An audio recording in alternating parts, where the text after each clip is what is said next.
इस समय की सबसे बड़ी न्यूज भारत और अमेरिका को लेकर आ रही है और ये न्यूज भी खालिस्तान मसले से लिंक्ड है। इस वीडियो में हम डिस्कस करेंगे कि किस तरह से मोदी सरकार के सामने इस समय बहुत ही बड़ा चैलेंज सामने आ चुका है, क्योंकि सिख फॉर जस्टिस नाम के खालिस्तानी और आतंकी संगठन ने अभी घोषणा कर दी है कि वो 15 अगस्त यानी कि भारत के स्वतंत्रता दिवस से पहले दुनिया के 30 से ज्यादा देशों में भारत की एम्बेसी और कॉन्सुलेट्स के सामने वहां पर प्रोटेस्ट करेंगे और वहां पर जितने भी भारत के डिप्लोमेटिक स्टाफ और एम्बेसडर्स पोस्टेड हैं उनकी सुरक्षा का बहुत ही बड़ा कंसर्न पैदा हो गया है। पिछले कल ही हम डिस्कस कर रहे थे कि सिख फॉर जस्टिस का हेड और फाउंडर गुरपतवंत सिंह पन्नू अमेरिका के हाईवे 101 के ऊपर एक कार एक्सीडेंट में मारा गया है। इस न्यूज को पिछले कल भारत के बहुत ही बड़े न्यूज आउटलेट्स, भारत के बहुत ही बड़े न्यूज चैनल्स और बड़े जर्नलिस्ट ने इंडिया में कवर किया था, लेकिन ये स्टोरी अब खबर निकल कर आ रही है कि पूरी तरह से फेक थी और गुरपतवंत सिंह पन्नू यानी सिख फॉर जस्टिस का हेड और फाउंडर मारा नहीं गया है बल्कि बिल्कुल जिंदा है और अमेरिका के अंदर अभी भी भारत की सरकार और भारत के खिलाफ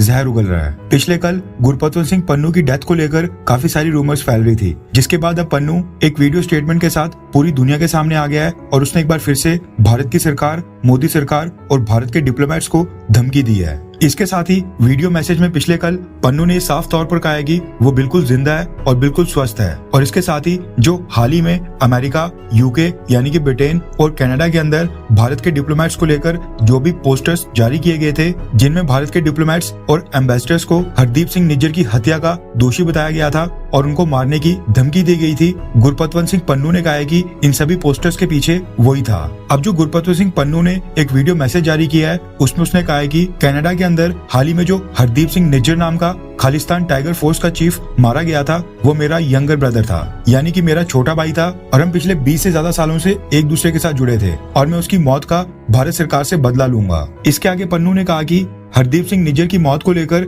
जो भी ये पोस्टर्स हाल ही में सामने आए हैं और वायरल हुए हैं, इन सब के पीछे मैं हूँ और इनको मैंने इशू किया है और वो मैं ही था जो यूएन के हेडक्वार्टर्स के सामने जाकर वहां पर भारत के डिप्लोमेट्स और भारत की सरकार को चैलेंज कर रहा था जो कि हरदीप सिंह निज्जर की मौत के दोषी हैं और उसकी मौत के रिस्पॉन्सिबल हैं और हम भारत की सरकार और भारत के डिप्लोमेट्स को इंटरनेशनल लॉज के अकॉर्डिंग उनको अकाउंटेबल ठहराएंगे, यानी उनके ऊपर जो कार्रवाई करेंगे वो इंटरनेशनल लॉज के अकॉर्डिंग ही होगी। इसके साथ ही पन्नू ने एक और धमकी देते हुए कहा कि हम 15 अगस्त यानी कि भारत के स्वतंत्रता दिवस से पहले दुनिया के 30 से ज्यादा देशों में इसी तरह के वांटेड पोस्टर्स जिनमें भारत के डिप्लोमेट्स और भारत के एम्बेसडर्स की पिक्चर होगी, इनको भारत के कॉन्सुलेट्स और भारत के मिशंस यानी जितने भी भारत के हाई कमीशंस हैं उनके सामने वहां पर चिपकाएंगे और हमारे कैंपेनर्स यानी कि जो खालिस्तानी एलिमेंट्स हैं वो दुनिया की 35 से ज्यादा कंट्रीज में हरदीप सिंह निज्जर की मौत को लेकर वहां पर प्रोटेस्ट करेंगे और पोस्टर्स और बैनर्स के साथ हम पूरी दुनिया को बताएंगे कि ये जो भारत का मिशन है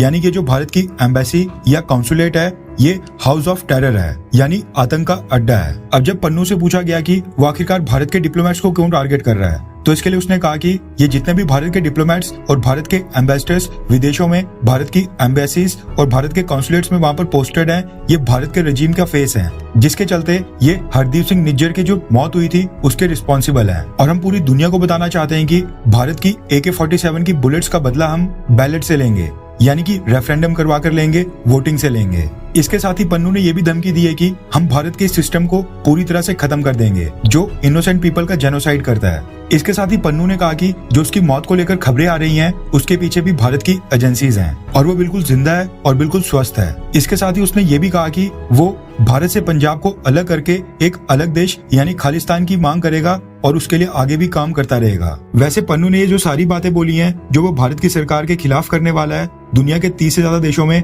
वहां पर भारत के डिप्लोमेटिक स्टाफ है उनके पोस्टर चिपकाने वाला है, ये सारी चीजें वो तभी कर पाएगा अगर वो ज्यादा समय तक जिंदा रहा, क्योंकि रिसेंटली जो सर्कमस्टांसेस पैदा हुए हैं जो हम देख रहे हैं कि पाकिस्तान से लेकर ब्रिटेन और कनाडा में जितने भी खालिस्तानी टेररिस्ट और खालिस्तानी आतंकी बहुत ही संदिग्ध हालातों में मृत पाए जा रहे हैं, अब लग रहा है कि अगला नंबर गुरपतवंत सिंह पन्नू का ही होने वाला है। अब बस सवाल ये पैदा होता है कि पन्नू का नंबर कब आएगा और पन्नू का टाइम कब आएगा। और जिस तरह से पन्नू पिछले कुछ समय से अंडरग्राउंड था और अब अचानक से बाहर निकलकर भारत की सरकार और भारत के डिप्लोमेट्स को धमकियां दे रहा है, ये सवाल तो खालिस्तानी समर्थकों को इसी से पूछना चाहिए कि जब प्रधानमंत्री मोदी अमेरिका के दौरे पर थे, अमेरिका के अंदर वहां पर जो बाइडेन के साथ मीटिंग कर रहे थे, तब ये कहां पर गायब हो गया था। तब इसने प्रधानमंत्री मोदी की अमेरिका यात्रा की, जो प्रधानमंत्री मोदी की अमेरिका विजिट थी उसका विरोध क्यों नहीं किया, क्योंकि अगर वो ऐसा करता तो उस समय तो तो इसको काफी ज्यादा मीडिया कवरेज मिलती, इसलिए अब जब प्रधानमंत्री मोदी अमेरिका का दौरा करके भारत वापस आ गए हैं, अब ये बिल से निकला है और एक बार फिर भारत को धमकियां दे रहा है और भारत से पंजाब को अलग करके एक अलग देश